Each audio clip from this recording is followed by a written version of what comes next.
Hello hi എല്ലാവർക്കും ലേണോയുടെ പുതിയ വീഡിയോയിലേക്ക് സ്വാഗതം. ഞാൻ ഋതു കൃഷ്ണ. നമ്മളിന്ന് ഡിസ്കസ് ചെയ്യാൻ പോകുന്നത് ഇന്ത്യൻ ഹിസ്റ്ററി എന്ന ടോപ്പിക്കിലെ പ്രമുഖ സ്വാതന്ത്ര്യ സമര സേനാനികൾ ചോദിച്ചിട്ടുള്ള പ്രീവിയസ് ഇയർ ക്വസ്റ്റ്യൻസ് ആണ്. അതിലെ ഭാഗം 1 നമ്മൾ ഓൾറെഡി ഡിസ്കസ് ചെയ്ത് കഴിഞ്ഞു. അതായത് ദാദാഭായ് നവറോജി, മഹാദേവ് ഗോവിന്ദ് റാനഡെ, ഫിറോസ് ഷാ മേത്ത, സുരേന്ദ്രനാഥ് ബാനർജി, ബാലഗംഗാധർ തിലക് തുടങ്ങി സർദാർ വല്ലഭായ് പട്ടേൽ വരെയുള്ള സമര സേനാനികളെ കുറിച്ചുള്ള കാര്യങ്ങൾ നമ്മൾ ഡിസ്കസ് ചെയ്ത് കഴിഞ്ഞു. ഇനി നമ്മൾ ഇന്ന് തൊട്ട് ഡിസ്കസ് ചെയ്യാൻ പോകുന്നത് വി.ഡി. സവർക്കർ, മൗലാന അബ്ദുൽ കലാം ആസാദ്, സവർക്കർ തുടങ്ങി മഹാത്മാഗാന്ധി വരെയുള്ള സ്വാതന്ത്ര്യ സമര സേനാനികളെ കുറിച്ച് ചോദിച്ചിട്ടുള്ള പ്രീവിയസ് ക്വസ്റ്റ്യൻസ് ആണ് നമ്മൾ ഇന്ന് ഡിസ്കസ് ചെയ്യാൻ പോകുന്നത്. ഓക്കെ, അപ്പൊ നമുക്ക് വേഗം വീഡിയോയിലേക്ക് കിടക്കാം. ആദ്യത്തെ ചോദ്യം ഇതാണ്: വി.ഡി. സവർക്കർ അഭിനവ് ഭാരത് എന്ന വിപ്ലവ സംഘടന സ്ഥാപിച്ചത് എപ്പോഴാണ്? വി.ഡി. സവർക്കർ അഭിനവ് ഭാരത് എന്ന വിപ്ലവ സംഘടന സ്ഥാപിച്ചത് എപ്പോഴാണ്? ഓപ്ഷൻസ് നോക്കാം നമുക്ക്. Option A 1904, option B 1937, option C 1945, option D 1915. V D. Savarkar Abhinav Bharat എന്ന വിപ്ലവ സംഘടന സ്ഥാപിച്ച വർഷമാണ് ചോദിച്ചിരിക്കുന്നത്. ഏതാണ് right answer? Right answer is option A 1904. ഇതിൽ കൊടുത്തിട്ടുള്ള ഓപ്ഷൻ എയും നമ്മൾ പറഞ്ഞു, ഓപ്ഷൻ എ ആണ് അഭിനവ് ഭാരത് എന്ന വിപ്ലവ സംഘടന സ്ഥാപിച്ച വർഷം. ആര്? വി.ഡി. സവർക്കർ അല്ലെ. ഓപ്ഷൻ ബി നോക്കിക്കേ, 1937. ആ വർഷവും വി.ഡി. സവർക്കറുമായി ബന്ധപ്പെട്ട വർഷമാണ്. അപ്പൊ 1904ഉം 1937 രണ്ടു വർഷവും വി.ഡി. സവർക്കറായിട്ട് ബന്ധപ്പെട്ട വർഷമാണ്. 1904ലാണ് അഭിനവ് ഭാരത് എന്ന വിപ്ലവ സംഘടന സ്ഥാപിച്ചത് നമ്മൾ പറഞ്ഞു. ഇനി വി.ഡി. സവർക്കർ ഹിന്ദു മഹാസഭയുടെ പ്രസിഡന്റ് ആയ വർഷമാണ് 1937. Okay, V D. സവർക്കർ ഹിന്ദു മഹാസഭയുടെ പ്രസിഡന്റ് ആയ വർഷമാണ് ഓപ്ഷൻ ബി കൊടുത്തിരിക്കുന്നത് 1937. അപ്പോൾ 1904 വി.ഡി. സവർക്കർ അഭിനവ് ഭാരത് എന്ന വിപ്ലവ സംഘടന സ്ഥാപിച്ചു. 1937 അദ്ദേഹം ഹിന്ദു മഹാസഭയുടെ പ്രസിഡന്റ് ആയ വർഷമാണ്. അദ്ദേഹം ജനിച്ചത് 1883 മെയ് 28 മഹാരാഷ്ട്രയിലാണ്. മഹാരാഷ്ട്രയിലെ നാസിക് എന്ന സ്ഥലത്ത് വെച്ചിട്ടാണ് അദ്ദേഹം ജനിച്ചത്. മരിച്ചത് 1966 ഫെബ്രുവരി 26. അപ്പൊ അദ്ദേഹത്തിന്റെ കാലയളവ് 1883 ടു 1966. ജനിച്ചത് എവിടെയാണ്? മഹാരാഷ്ട്രയിലാണ്. മിത്രമേള എന്ന സംഘടന സ്ഥാപിച്ച വ്യക്തിയാണ് വി.ഡി. സവർക്കർ. മിത്രമേള എന്ന സംഘടന സ്ഥാപിച്ച വ്യക്തി. അത് മാത്രമല്ല, ഗാന്ധി വധത്തിനെ തുടർന്നുള്ള വിചാരണയിൽ വെറുതെ വിട്ട നേതാവും കൂടിയാണ് ആര്? VD. Savarkar. Free India society സ്ഥാപിച്ച വ്യക്തിയും വി.ഡി. സവർക്കർ തന്നെയാണ്. അപ്പൊ മിത്രമേള, ഫ്രീ ഇന്ത്യ, അതുപോലെ തന്നെ അഭിനവ് ഭാരത്. അഭിനവ് ഭാരതാണ് 1904 മിത്രമേള സംഘടന സ്ഥാപിച്ചു. അതുപോലെ തന്നെ ഫ്രീ ഇന്ത്യ സൊസൈറ്റി സ്ഥാപിച്ചു. അതുപോലെ തന്നെ ഗാന്ധി വധത്തിനെ തുടർന്നുള്ള വിചാരണയിൽ വെറുതെ വിട്ട നേതാവും ആര് തന്നെയാണ്? വി.ഡി. സവർക്കർ തന്നെയാണ്. ആൻഡമാൻ ജയിൽ ജീവിതത്തെ ആസ്പദമാക്കി വി.ഡി. സവർക്കർ രചിച്ച ഒരു കൃതിയുണ്ട്. ആ കൃതിയാണ് കാലാപാനി. വി.ഡി. സവർക്കർ കഥാപാത്രമായി വരുന്ന മലയാള സിനിമയുടെ പേരും എന്ത് തന്നെയാണ്? കാലാപാനി എന്ന് തന്നെയാണ് അല്ലെ. കാലാപാനിയുടെ സംവിധായകൻ ആരാണ്? പ്രിയദർശനാണ്. കാലാപാനി സിനിമയിൽ സവർക്കറിന്റെ വേഷമിട്ടത് അന്നു കപൂർ ആണ്. കാലാപാനി സിനിമ പുറത്തിറങ്ങിയ വർഷം 1996. അപ്പോൾ ആൻഡമാൻ ജയിൽ ജീവിതത്തെ ആസ്പദമാക്കി വി.ഡി. സവർക്കർ രചിച്ച കൃതിയാണ് ഇത്? കാലാപാനി. അടുത്ത ചോദ്യം, രണ്ടാമത്തെ ചോദ്യം: പഞ്ചായത്ത് രാജ് എന്ന പദം ആദ്യമായി ഉപയോഗിച്ചത്?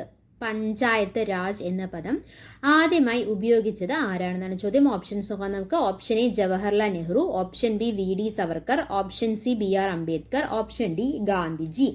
പഞ്ചായത്ത് രാജ് എന്ന പദം ആദ്യമായി ഉപയോഗിച്ച പ്രമുഖ സ്വാതന്ത്ര്യ സമര സേനാനി ആരാണ്?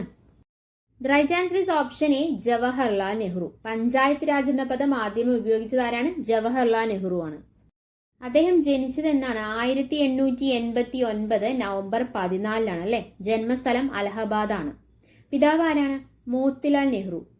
അദ്ദേഹത്തിന്റെ മരണം സംഭവിച്ചത് 1964. അപ്പൊ അദ്ദേഹത്തിന്റെ കാലയളവ് 1889 ടു 1964 വരെയാണ്. ചാച്ചാജി എന്ന പേരിൽ അറിയപ്പെടുന്ന വ്യക്തിയാണ് നെഹ്റു അല്ലെ. അതുപോലെ തന്നെ ഇന്ത്യൻ ഭരണഘടനയുടെ ആമുഖം എഴുതി തയ്യാറാക്കിയ വ്യക്തിയും ആര് തന്നെയാണ്? ജവഹർലാൽ നെഹ്റു തന്നെയാണ്. ചാച്ചാജി എന്ന പേരിൽ അറിയപ്പെടുന്ന വ്യക്തിയാണ്. ഇന്ത്യൻ ഭരണഘടനയുടെ ആമുഖം എഴുതി തയ്യാറാക്കിയ വ്യക്തിയും ആര് തന്നെയാണ്? ജവഹർലാൽ നെഹ്റു തന്നെയാണ്. നാഷണൽ ഹെറാൾഡ് എന്ന പത്രം ആരംഭിച്ച വ്യക്തിയും അദ്ദേഹം തന്നെയാണ്. ഗാന്ധിജിയും നെഹ്റുവും തമ്മിൽ ആദ്യമായി കണ്ടുമുട്ടുന്നത് എവിടെ വെച്ചിട്ടാണ്? ലക്നൗ സമ്മേളനത്തിൽ വെച്ചിട്ടാണ്. 1916 ലക്നൗ സമ്മേളനത്തിൽ വെച്ചിട്ടാണ് ഗാന്ധിജിയും നെഹ്റുവും തമ്മിൽ ആദ്യമായി കണ്ടുമുട്ടുന്നത്. 1929 നടന്ന ലാഹോർ സമ്മേളനത്തിലാണ് ജവഹർലാൽ നെഹ്റു ആദ്യമായി INC പ്രസിഡന്റായി തെരഞ്ഞെടുക്കപ്പെടുന്നത്. അപ്പോൾ നെഹ്റുവിനെ INC പ്രസിഡന്റായി തെരഞ്ഞെടുത്ത സമ്മേളനം ഏതാണെന്ന് ചോദിച്ചു കഴിഞ്ഞാൽ ലാഹോർ സമ്മേളനം 1929. നെഹ്റുവിനെ ഋതുരാജൻ എന്ന് വിശേഷിപ്പിച്ച വ്യക്തി ആരാണ്? നമ്മൾ പറഞ്ഞായിരുന്നു, ഭാഗം 1 കണ്ടവർക്ക് ഇതറിയാം അല്ലെ. നെഹ്റുവിനെ ഋതുരാജൻ എന്ന് വിശേഷിപ്പിച്ച വ്യക്തി ആരാണ്? രവീന്ദ്രനാഥ ടാഗോർ ആണ് അല്ലെ. ഭയത്തിന്റെയും വെറുപ്പിന്റെയും മേൽ വിജയം നേടിയ മനുഷ്യൻ എന്ന് നെഹ്റുവിനെ വിശേഷിപ്പിച്ച വ്യക്തി ആരാണ്? വിൻസ്റ്റൺ ചർച്ചിലാണ്. അപ്പൊ രവീന്ദ്രനാഥ ടാഗോർ എന്താണ് പറഞ്ഞത്? ഋതുരാജൻ എന്ന് പറഞ്ഞു. ഭയത്തിന്റെയും വെറുപ്പിന്റെയും മേൽ വിജയം നേടിയ മനുഷ്യൻ എന്ന് നെഹ്റുവിനെ പറഞ്ഞത് ആരാണ്? വിൻസ്റ്റൺ ചർച്ചിലാണ്. നെഹ്റുവിന് ഭാരതരത്നം ലഭിച്ച വർഷം, അദ്ദേഹത്തിന് ഭാരതരത്നം ലഭിച്ചു വർഷം ഏതാണെന്ന് ചോദിക്കാറുണ്ട്. 1955. 1955 നെഹ്റുവിന് ഭാരതരത്നം ലഭിക്കുന്നത്. നെഹ്റു പുരസ്കാരം ആദ്യമായി ലഭിച്ച വനിത ആരാണ്? മദർ തെരേസയാണ്. അപ്പോൾ നെഹ്റുവിന് ഭാരതരത്നം ലഭിച്ച വർഷം 1955. നെഹ്റു പുരസ്കാരം ആദ്യമായി ലഭിച്ച വനിത മദർ തെരേസ അല്ലെ. നെഹ്റുവിന്റെ ജന്മദിനം എന്നാണ്? നവംബർ 14. അത് ഏത് ദിനമായിട്ടാണ് ആചരിക്കുന്നത്? ശിശുദിനമായിട്ടാണ്. അതെല്ലാവർക്കും അറിയാം അല്ലെ. നെഹ്റുവിന്റെ ജന്മദിനമായ നവംബർ 14 ശിശുദിനമായിട്ടാണ് നമ്മൾ ആഘോഷിക്കുന്നത്. അടുത്ത ചോദ്യത്തിലേക്ക് കിടക്കാം. 3ാമത്തെ ചോദ്യം. ഇതൊരു പുസ്തകത്തിന്റെ പേരാണ്. പുസ്തകം എഴുതിയത് ആരാണെന്നാണ് ചോദ്യം. പുസ്തകത്തിന്റെ പേര് ഇങ്ങനെയാണ്: ഗാന്ധിയും കോൺഗ്രസും അസ്പൃശ്യരോട് ചെയ്തത് എന്താണ്? അതായത് what Congress and Gandhi have done to the untouchables എന്ന പുസ്തകം രചിച്ചത് ആരാണ്? ഓപ്ഷൻസ് നോക്കാം നമുക്ക്. Option A C. Sankaran Nair, option B BR Ambedkar, option C Subhash Chandrabose, option D Chittaranjan Das. അപ്പോൾ ഗാന്ധിയും കോൺഗ്രസും അസ്പൃശ്യരോട് ചെയ്തത് എന്താണ് എന്ന പുസ്തകം രചിച്ചത് ആരാണ്? The right answer is option B BR Ambedkar. BR Ambedkar അദ്ദേഹം ജനിച്ചത് 1891 1891 ഏപ്രിൽ 14 അദ്ദേഹം ജനിച്ചത്. ജന്മസ്ഥലം മധ്യപ്രദേശാണ്. മധ്യപ്രദേശിലെ മോ എന്നുള്ള സ്ഥലത്തായിരുന്നു അദ്ദേഹം ജനിച്ചത്. അദ്ദേഹം മരണപ്പെട്ടത് 1956 ഡിസംബർ 6 അപ്പൊ അദ്ദേഹത്തിന്റെ കാലയളവ് 1891 ടു 1956 വരെയാണ്. BR അംബേദ്കർ എന്തൊക്കെ കാര്യങ്ങളാണ് പറയാനുള്ളത്? ഇന്ത്യൻ ഭരണഘടനയുടെ ശില്പിയാണല്ലേ അദ്ദേഹം. അതുപോലെ തന്നെ ബാബാ സാഹേബ് അംബേദ്കർ എന്നറിയപ്പെടുന്ന വ്യക്തി, ബാബാ സാഹേബ് അംബേദ്കർ എന്നറിയപ്പെടുന്ന വ്യക്തിയാണ് അദ്ദേഹം. ആധുനിക മനു എന്നറിയപ്പെടുന്നു. സ്വതന്ത്ര ഇന്ത്യയിലെ ആദ്യ നിയമമന്ത്രിയാണ്. ഭരണഘടനാ ഡ്രാഫ്റ്റിംഗ് കമ്മിറ്റി ചെയർമാനായിരുന്ന വ്യക്തിയാണ്. കാളയെ പോലെ അധ്വാനിക്കൂ, മുനിയെ പോലെ ജീവിക്കൂ എന്ന് അഭിപ്രായപ്പെട്ട വ്യക്തിയും ആര് തന്നെയാണ്? BR അംബേദ്കർ തന്നെയാണ്. ഓക്കെ, അപ്പൊ എന്തൊക്കെ കാര്യങ്ങളാണ്? ഇന്ത്യൻ ഭരണഘടനയുടെ ശില്പി എന്നറിയപ്പെടുന്ന വ്യക്തി, ബാബാ സാഹേബ് അംബേദ്കർ എന്നറിയപ്പെടുന്ന വ്യക്തി, ആധുനിക മനു എന്നറിയപ്പെടുന്ന വ്യക്തി, സ്വതന്ത്ര ഇന്ത്യയിലെ ആദ്യ നിയമമന്ത്രി, ഭരണഘടനാ ഡ്രാഫ്റ്റിംഗ് കമ്മിറ്റി ചെയർമാനായിരുന്ന വ്യക്തി. അതുപോലെ തന്നെ അദ്ദേഹം എന്താണ് അഭിപ്രായപ്പെട്ടത്? കാളയെ പോലെ അധ്വാനിക്കൂ, മുനിയെ പോലെ ജീവിക്കൂ എന്ന് അഭിപ്രായപ്പെട്ട വ്യക്തിയാണ് BR അംബേദ്കർ. അടുത്ത ചോദ്യം, 4ാമത്തെ ചോദ്യം. All India scheduled caste federation സ്ഥാപിച്ചത് ആരാണ്? All India scheduled caste federation സ്ഥാപിച്ചത് ആരാണെന്നാണ് ചോദ്യം. ഓപ്ഷൻസ് നോക്കാം നമുക്ക്. Option A Mahatma Gandhi, option B Jagajeevan Ram, option C doctor BR Ambedkar, option D GG Agarkar. All India scheduled caste federation സ്ഥാപിച്ചത് ആരാണ്? The right answer is option C, doctor BR Ambedkar. All India scheduled caste federation സ്ഥാപിച്ചത് ആരാണ്? Doctor BR Ambedkar തന്നെയാണ്. നമ്മൾ പറഞ്ഞു all India scheduled caste federation സ്ഥാപിച്ച സ്വാതന്ത്ര്യ സമര സേനാനിയാണ് ഡോക്ടർ BR അംബേദ്കർ എന്ന് നമ്മൾ പറഞ്ഞു അല്ലേ. അതുപോലെ തന്നെ ബഹിഷ്കൃത ഹൃദകാരിണി സഭ, independence labour party 1936 independence labour party എന്നിവ സ്ഥാപിച്ച വ്യക്തിയും ആര് തന്നെയാണ്? ഡോക്ടർ BR അംബേദ്കർ തന്നെയാണ്.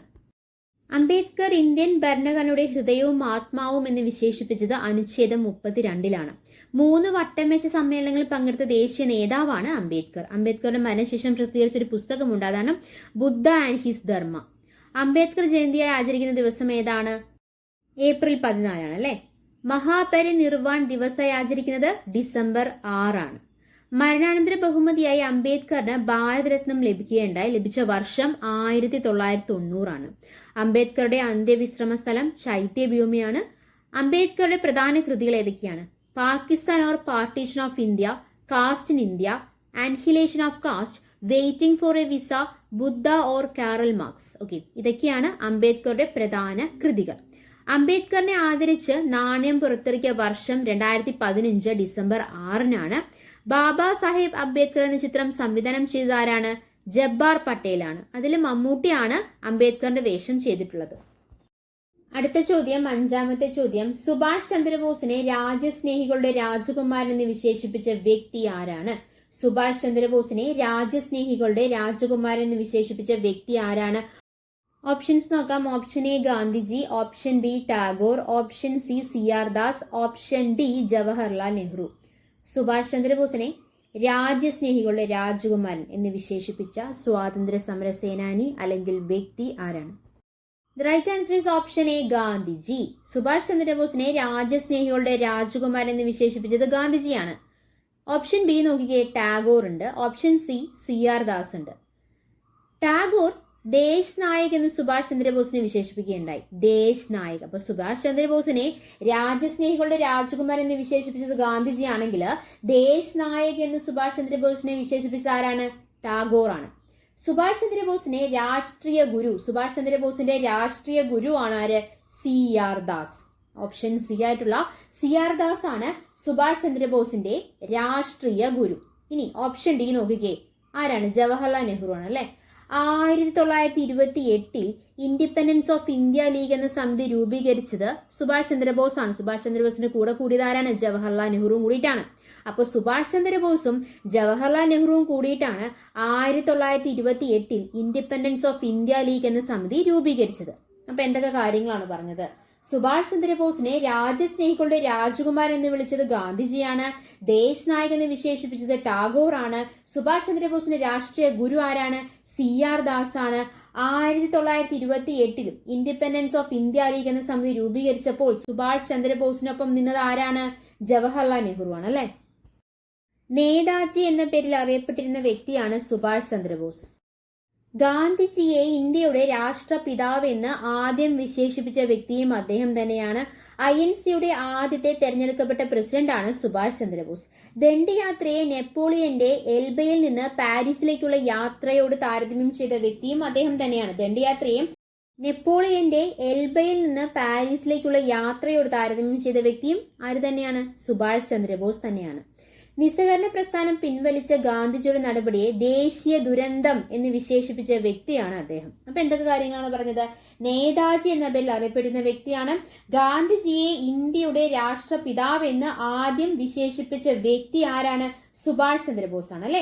INCയുടെ ആദ്യത്തെ തെരഞ്ഞെടുക്കപ്പെട്ട പ്രസിഡന്റ് ആണ് അദ്ദേഹം. ദണ്ഡിയാത്രയെ അദ്ദേഹം എന്തായിട്ടാണ് കമ്പയർ ചെയ്തത്? നെപ്പോളിയന്റെ എൽബയിൽ നിന്ന് പാരീസിലേക്കുള്ള യാത്രയായിട്ടാണ് കമ്പയർ ചെയ്തത്. നിസ്സഹകരണ പ്രസ്ഥാനം പിൻവലിച്ച ഗാന്ധിജിയുടെ നടപടിയെ ദേശീയ ദുരന്തം എന്ന് വിശേഷിപ്പിച്ച വ്യക്തിയാണ് ആര്? സുഭാഷ് ചന്ദ്രബോസ്. അദ്ദേഹത്തിന്റെ മുദ്രാവാക്യങ്ങൾ വളരെ പ്രശസ്തമാണ്. ജയ് ഹിന്ദ്, ദില്ലി ചലോ, നിങ്ങൾ എനിക്ക് രക്തം തരൂ, ഞാൻ നിങ്ങൾക്ക് സ്വാതന്ത്ര്യം തരാമെന്ന് അഭിപ്രായപ്പെട്ടതൊക്കെ ആരാണ്? സുഭാഷ് ചന്ദ്രബോസ് ആണ്. അപ്പൊ അദ്ദേഹത്തിന്റെ പ്രശസ്ത മുദ്രാവാക്യങ്ങൾ നമ്മൾ പഠിച്ചിരിക്കണം. ഏതൊക്കെയാണ്? ജയ് ഹിന്ദ്, ദില്ലി ചലോ, നിങ്ങൾ എനിക്ക് രക്തം തരൂ, ഞാൻ നിങ്ങൾക്ക് സ്വാതന്ത്ര്യം തരാം.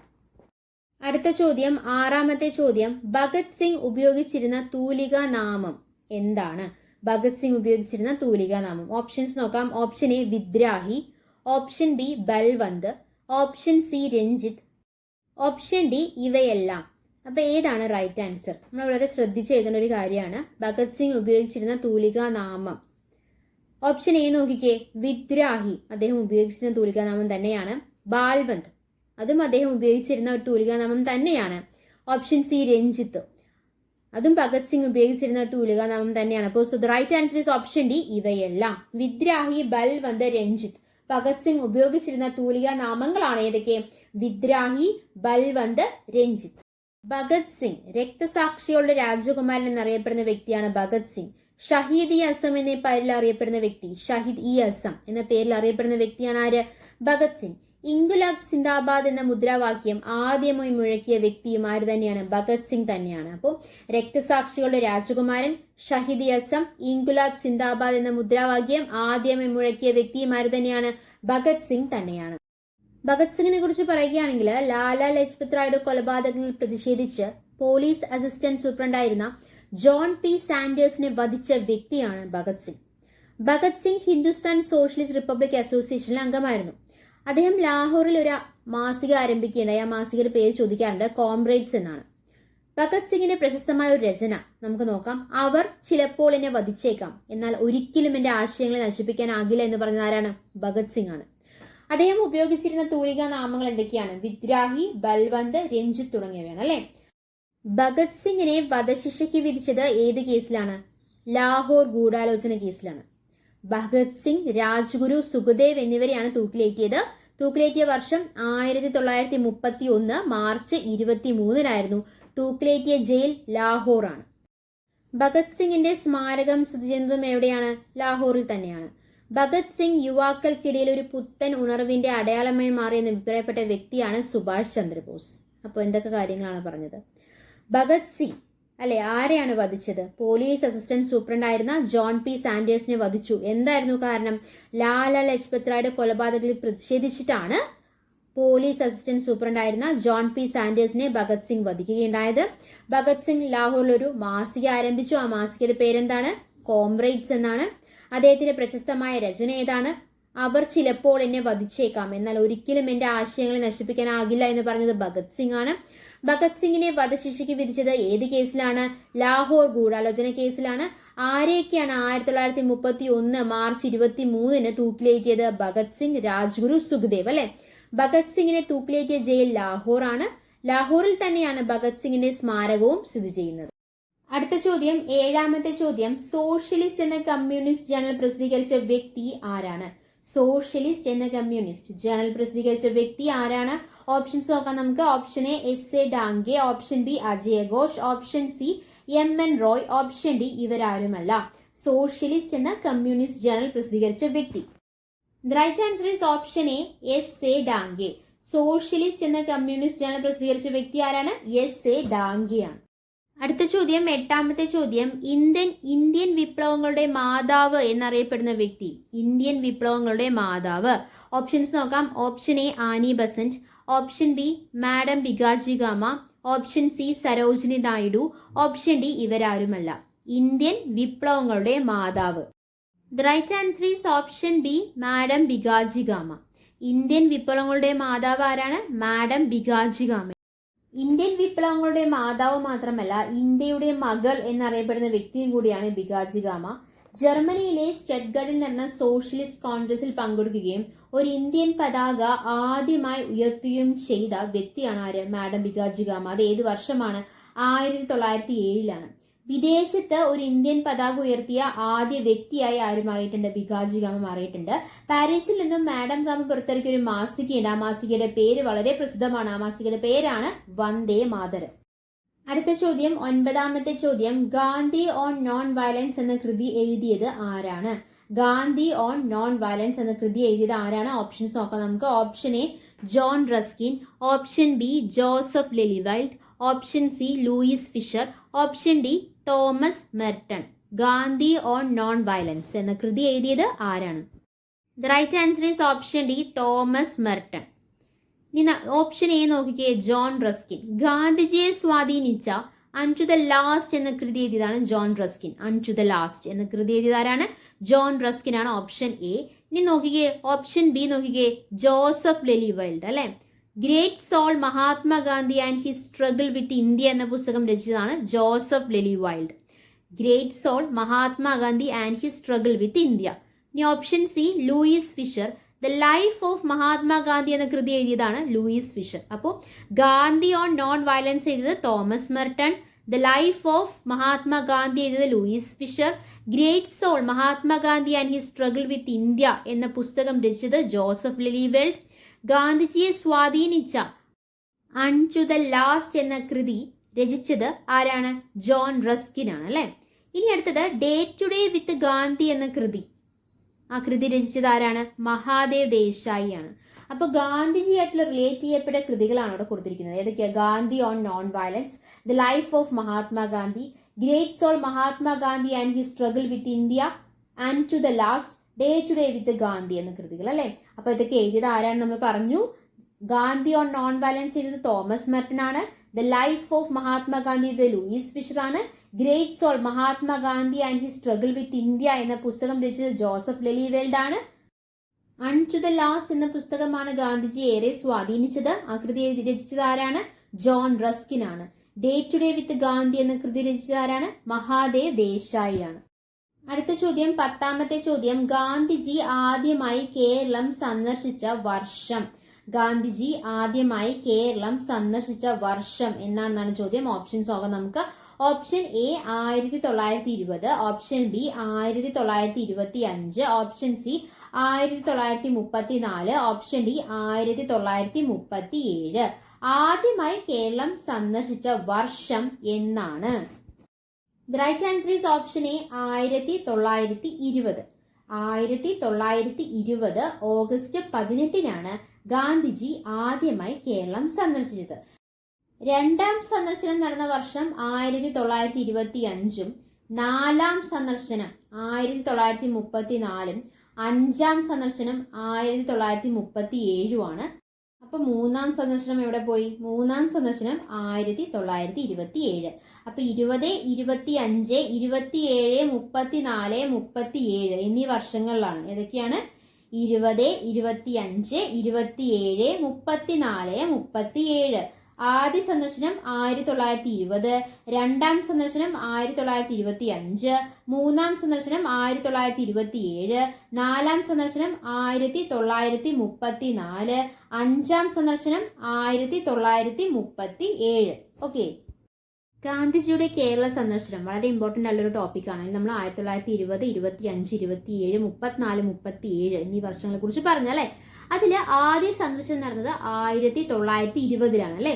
ഗാന്ധിജി ആദ്യമായി കേരളം സന്ദർശിച്ച വർഷമാണ് 1920 ഓഗസ്റ്റ് 18 അല്ലെ. കോഴിക്കോട് റെയിൽവേ സ്റ്റേഷനിലാണ് ഗാന്ധിജി എത്തിച്ചേർന്നത്. ഗാന്ധിജിയുടെ ആദ്യ സന്ദർശനത്തിലെ പ്രസംഗം മലയാളത്തിലേക്ക് തർജ്ജമ ചെയ്ത വ്യക്തി ആരാന്ന് ചോദിക്കാറുണ്ട്. ആരാണ്? K Madhavan Nair.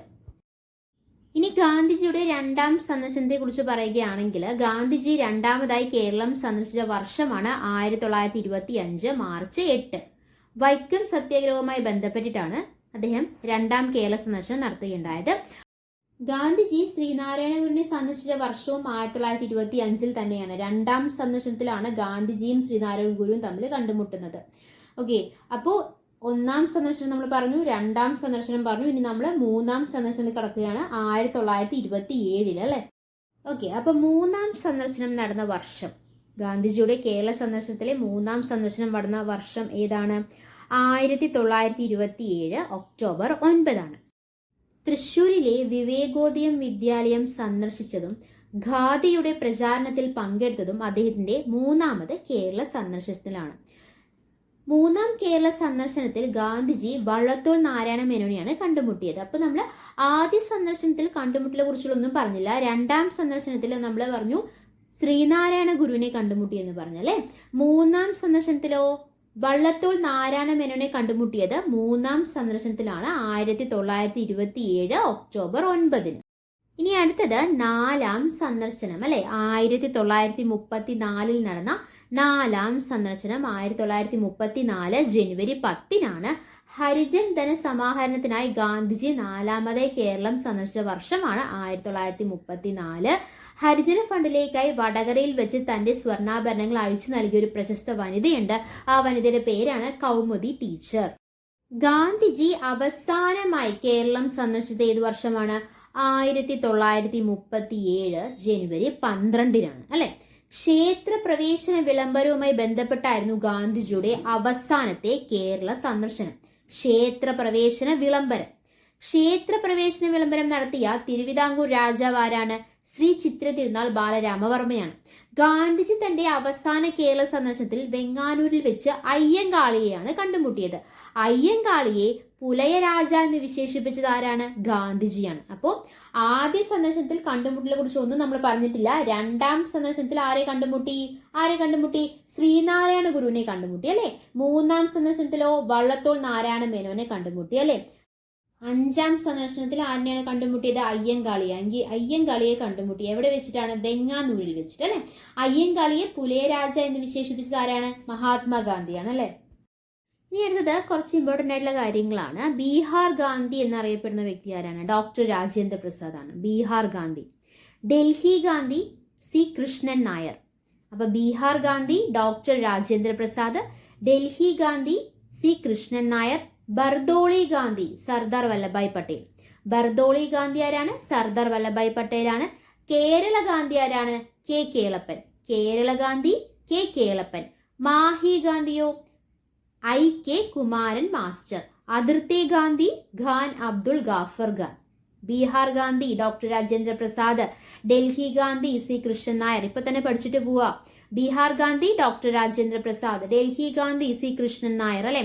Bardoli Gandhi Sardar Vallabhbhai Patel, Kerala Gandhi K Kelappan, Mahe Gandhi I K Kumaran master. അതിർത്തി ഗാന്ധി ആരാണ്? ഖാൻ അബ്ദുൾ ഗാഫർ ഖാൻ. ആധുനിക ഗാന്ധി ബാബ ആംദെ. ആധുനിക ഗാന്ധി എന്നറിയപ്പെടുന്ന ആരാണ്? ബാബ ആംദെ. സൗത്ത് ആഫ്രിക്കൻ ഗാന്ധി ആരാണ്? Nelson Mandela. South African Gandhi ഉണ്ട്, ആഫ്രിക്കൻ ഗാന്ധി ഉണ്ട് കേട്ടോ. സൗത്ത് ആഫ്രിക്കൻ ഗാന്ധിയാണ് ആര്? നെൽസൺ മണ്ടേല അല്ലെ. ആഫ്രിക്കൻ ഗാന്ധിയാണ് Kenneth Kaunda. Okay. Indonesian Gandhi ആരാണ്? അഹമ്മദ് സുകാർണോ ആണ്. അമേരിക്കൻ ഗാന്ധിയോ? മാർട്ടിൻ ലൂതർ കിങ് ആണ്. അമേരിക്കൻ ഗാന്ധി ആരാണ്? Martin Luther king. ഓക്കെ, അപ്പൊ നമ്മള് കേരള ഹിസ്റ്ററിയിലെ പ്രമുഖ സ്വാതന്ത്ര്യ സമര സേനാനികളെ കുറിച്ച് ചോദിച്ചിട്ടുള്ള പ്രീവിയസ് ഇയർ ക്വസ്റ്റ്യൻസ് ഭാഗം 2 നമ്മൾ പറഞ്ഞത് അല്ലെ. എന്തൊക്കെ കാര്യങ്ങളാണ് നമ്മൾ പറഞ്ഞത്? വി ഡി സവർക്കറിനെ കുറിച്ച് പറഞ്ഞല്ലേ. മിത്രമേള എന്ന സംഘടന സ്ഥാപിച്ച വ്യക്തി, ഗാന്ധിവധത്തിനെ തുടർന്നുള്ള വിചാരണയിൽ വെറുതെ വിട്ട നേതാവ്, ഫ്രീ ഇന്ത്യ സൊസൈറ്റി സ്ഥാപിച്ച വ്യക്തി. ചോദ്യം പലതായിക്കോട്ടെ, ഉത്തരം ഒന്നാണ്. ഏതാണ്? ആരാണ്? വി ഡി സവർക്കർ ആണ് അല്ലെ. വി ഡി സവർക്കർ അഭിനവ് ഭാരത് എന്ന വിപ്ലവ സംഘടന സ്ഥാപിച്ചത് 1945 കറക്റ്റ് അല്ലെ. പിന്നെന്താണ് നമ്മൾ പറഞ്ഞത്? പഞ്ചായത്ത് രാജ് എന്ന പദം ആദ്യമായി ഉപയോഗിച്ചത് ആരാണ്? ജവഹർലാൽ നെഹ്റു ആണ് അല്ലെ. പഞ്ചായത്ത് രാജ് എന്ന പദം ആദ്യമായി ഉപയോഗിച്ചത് ആരാണ്? ജവഹർലാൽ നെഹ്റു ആണ്. ഇന്ത്യൻ ഭരണഘടനയുടെ ശില്പി എന്നറിയപ്പെടുന്ന വ്യക്തി, ബാബാ സാഹേബ് എന്നറിയപ്പെടുന്ന വ്യക്തി, ആധുനിക മനു എന്നറിയപ്പെടുന്ന വ്യക്തി, സ്വതന്ത്ര ഇന്ത്യയിലെ ആദ്യ നിയമമന്ത്രി, ഭരണഘടനാ ഡ്രാഫ്റ്റിംഗ് കമ്മിറ്റി ചെയർമാനായിരുന്ന വ്യക്തി. ഏറ്റവും എളുപ്പം കിട്ടാൻ ഏറ്റവും എളുപ്പം, കാളയെ പോലെ അധ്വാനിക്കൂ മുനിയെ പോലെ ജീവിക്കൂ എന്ന് അഭിപ്രായപ്പെട്ട വ്യക്തി ആരാണ്? ചോദ്യം പലതാണ്, ഉത്തരം ഒന്നാണ്. ആരാണ്? BR അംബേദ്കർ ആണ്. സുഭാഷ് ചന്ദ്രബോസിനെ രാജ്യസ്നേഹികളുടെ രാജകുമാരൻ എന്ന് വിശേഷിപ്പിച്ചത് ആരാണ്? മഹാത്മാഗാന്ധിയാണ് അല്ലെ. ദേശ് നായക് എന്ന് സുഭാഷ് ചന്ദ്രബോസിനെ വിശേഷിപ്പിച്ചത് ടാഗോർ ആണ്. സുഭാഷ് ചന്ദ്രബോസിന്റെ രാഷ്ട്രീയ ഗുരു ആരാണ്? CR ദാസ് ആണ്. 1928 ഇൻഡിപെൻഡൻസ് ഓഫ് ഇന്ത്യ ലീഗ് എന്ന സമിതി രൂപീകരിച്ചപ്പോൾ സുഭാഷ് ചന്ദ്രബോസിനൊപ്പം ആരാണ് ഉണ്ടായിരുന്നത്? ജവഹർലാൽ നെഹ്റു. ജയ് ഹിന്ദ്, ദില്ലി ചലോ, നിങ്ങൾ എനിക്ക് രക്തം തരൂ, ഞാൻ നിങ്ങൾക്ക് സ്വാതന്ത്ര്യം തരാം എന്ന് അഭിപ്രായപ്പെട്ടത് ആരാണ്? സുഭാഷ് ചന്ദ്രബോസ് ആണ്. രക്തസാക്ഷികളുടെ രാജകുമാരൻ ആരാണ്? ഷഹിദി അസം എന്ന പേരിൽ അറിയപ്പെടുന്ന വ്യക്തി ആരാണ്? ഇൻകുലാബ് സിന്ദാബാദ് എന്ന മുദ്രാവാക്യം ആദ്യമായി മുഴക്കിയ വ്യക്തി ആരാണ്? വിദ്രാഹി, ബൽവന്ത്, രഞ്ജിത്ത് എന്ന തൂലിക നാമങ്ങളിൽ അറിയപ്പെടുന്ന വ്യക്തി ആരാണ്? 1931 മാർച്ച് 23 തൂക്കിലേറ്റപ്പെട്ടത് ആരാണ്? ലാഹോറിൽ വെച്ച് ഭഗത് സിംഗ് ആണ് അല്ലെ. ഭഗത് സിംഗ് രക്തസാക്ഷികളുടെ രാജകുമാരൻ, ഷഹിദി അസം, ഇൻകുലാബ് സിന്ദാബാദ് എന്ന മുദ്രാവാക്യം ആദ്യമായി മുഴക്കിയ വ്യക്തി, വിദ്രാഹി, ബൽവന്ത്, രഞ്ജിത്ത് എന്നീ തൂലിക നാമങ്ങളിൽ അറിയപ്പെടുന്ന വ്യക്തി ആര് തന്നെയാണ്? ഭഗത് സിംഗ് തന്നെയാണ്. ഇന്ത്യൻ വിപ്ലവങ്ങളുടെ മാതാവ്, ഇന്ത്യയുടെ മകൾ, വിദേശത്ത് ഒരു ഇന്ത്യൻ പതാക ഉയർത്തിയ ആദ്യ വ്യക്തി ആരാണ്? മാഡം ബികാജി ഗാമയാണ് അല്ലെ. ഗാന്ധി ഓൺ നോൺ വയലൻസ് എന്ന കൃതി എഴുതിയത് Thomas Merton. The life of Mahatma Gandhi എഴുതിയത് Louis Fischer. Great soul, Mahatma Gandhi and his struggle with India എന്ന പുസ്തകം രചിച്ചത് ജോസഫ് ലെലിവെൽറ്റ്. ഗാന്ധിജിയെ സ്വാധീനിച്ച ടു ദ ലാസ്റ്റ് എന്ന കൃതി രചിച്ചത് John Ruskin. Day to day with Gandhi എന്ന കൃതി രചിച്ചത് മഹാദേവ് ദേശായി. പിന്നെ നമ്മൾ പറഞ്ഞത് ഗാന്ധിജിയുടെ കേരള സന്ദർശനത്തെ കുറിച്ചിട്ടായിരുന്നു. ആദ്യ സന്ദർശനം 1920 ഓഗസ്റ്റ് 18 രണ്ടാം സന്ദർശനം 1925 മൂന്നാം സന്ദർശനം 1927 1934. അപ്പൊ 1934. അഞ്ചാം സന്ദർശനം 1937. ആദ്യ സന്ദർശനത്തിൽ നമ്മൾ കണ്ടുമുട്ടലിനെ കുറിച്ച് ഒന്നും പറഞ്ഞിട്ടില്ല. രണ്ടാം സന്ദർശനത്തിലാണ് മഹാത്മാഗാന്ധി ആരെ കണ്ടുമുട്ടിയത്? ശ്രീനാരായണ ഗുരുവിനെ. എവിടെ വെച്ചിട്ട്? ശിവഗിരിയിൽ വെച്ചിട്ട് അല്ലെ. മൂന്നാം സന്ദർശനത്തിലാണ് ആരെ കണ്ടുമുട്ടിയത്? വള്ളത്തോൾ നാരായണ മേനോനെ കണ്ടുമുട്ടിയത്. അഞ്ചാം സന്ദർശനത്തിൽ ആരെയാണ് കണ്ടുമുട്ടിയത്? അയ്യങ്കാളിയെ കണ്ടുമുട്ടി. എവിടെ വെച്ചിട്ടാണ്? വെങ്ങാനൂരിൽ വെച്ചിട്ട്. അയ്യങ്കാളിയെ പുലയ രാജ എന്ന് വിശേഷിപ്പിച്ചത് ആരാണ്? മഹാത്മാഗാന്ധിയാണ് അല്ലെ. അങ്ങനെ നമ്മൾ കുറേ കാര്യങ്ങൾ ഡിസ്കസ് ചെയ്തു. എടുത്ത കാര്യങ്ങളെല്ലാം നിങ്ങൾക്ക് വളരെ വ്യക്തമായി മനസ്സിലായെന്ന് പ്രതീക്ഷിക്കുന്നു. മനസ്സിലായിട്ടുണ്ടെങ്കിൽ നമ്മൾ ലേൺ എന്നുള്ള ചാനൽ സബ്സ്ക്രൈബ് ചെയ്യുക, സപ്പോർട്ട് ചെയ്യുക. Thank you. Thanks for your time. By.